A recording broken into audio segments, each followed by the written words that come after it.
আসসালামু আলাইকুম। আপনারা যারা পড়াশোনা করেছেন, আপনারা আছেন বিপদে। না একুল, না ওকুল, না হচ্ছে জব, না হচ্ছে লাইফ সেটেল। আপনি খেয়াল করে দেখবেন আপনার সাথে অনেক বন্ধু-বান্ধব আছে যারা হয়তো ইন্টারমিডিয়েট পর্যন্ত পড়াশোনা করেছে অথবা অনার্স ডিগ্রিতে ফার্স্ট ইয়ার পরে আবার পড়াশোনা বাদ দিয়ে ব্যবসা-বাণিজ্য অথবা বিদেশে চলে গিয়েছে। সে কিন্তু আপনার আগে বিয়ে করে ফেলছে, লাইফে তার সেট হয়ে গিয়েছে।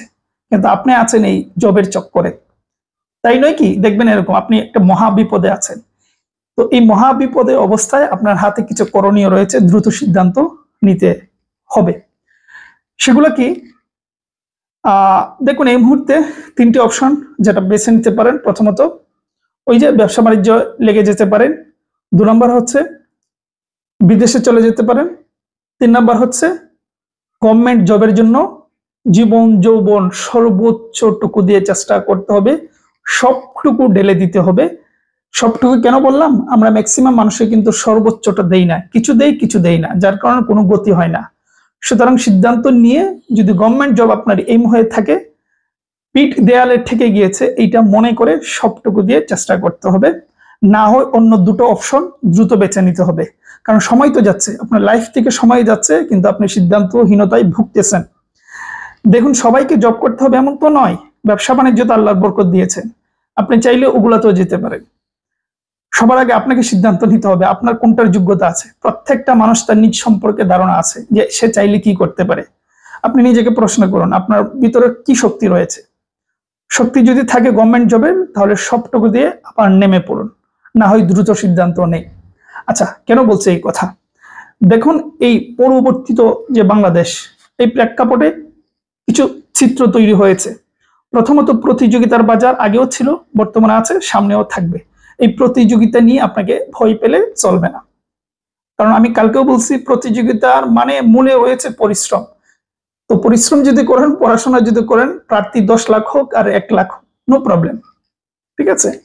আচ্ছা, দ্বিতীয় বিষয়টা হচ্ছে দেখেন এই যে গভর্নমেন্ট, যে অন্তর্বর্তীকালীন সরকার, এদের আমলে নিয়োগগুলো শতভাগ ফেয়ার হবে আমরা ধরে নিতে পারি। এই সুযোগটা আপনাকে নিতে হবে। ৩ নম্বর হচ্ছে নিয়োগ প্রচুর আসতেছে। এই দেখুন গত 1 সপ্তাহ বা 10 দিনের ভেতরে এত নিয়োগ আসছে রে ভাই, আমাদের অনেকের নজরেই পড়ে না। আমরা ওই বড় নিয়োগ, বড় সড়ক ডাকডোল পিটিয়ে নিয়োগ না আসলে ওগুলো চোখে পড়ে না। অনেক অনেক নিয়োগ আসছে এই গত এক সপ্তাহ বা 10 দিনে।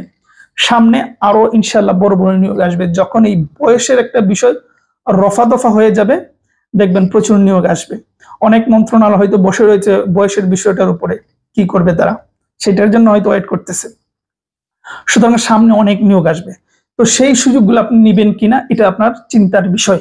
আর সুযোগগুলো নিতে চাইলেই তো যেটা বললাম, সর্বোচ্চটা দিয়ে পরিশ্রম করতে হবে, নতুন করে টেবিলে বসতে হবে। যা হয়েছে হয়েছে, সামনে যে সুযোগটা আছে, যাদের বয়স চলে গিয়েছিল নতুন করে বয়স পাচ্ছেন, সবকিছু হচ্ছে। সুতরাং নতুন করে আবার সর্বোচ্চটা দিয়ে নতুন উদ্যমে শুরু করতে হবে। আর না হয় ওই যে বাকি দুটো অপশন আছে ওগুলো আপনি দ্রুত নিয়ে নেন, কারণ লাইফ কিন্তু থেমে থাকছে না, জীবন থেকে মূল্যবান সময়গুলো নষ্ট হচ্ছে। আমরা অনেকেই সিদ্ধান্ত নিতে পারি না, যার কারণে জীবনে অনেকটা সময় নষ্ট হয়ে যায়।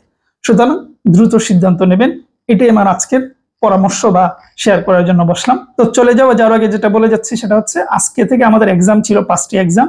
তো এটা আজকে নয়, আগামীকাল থেকে শুরু হবে।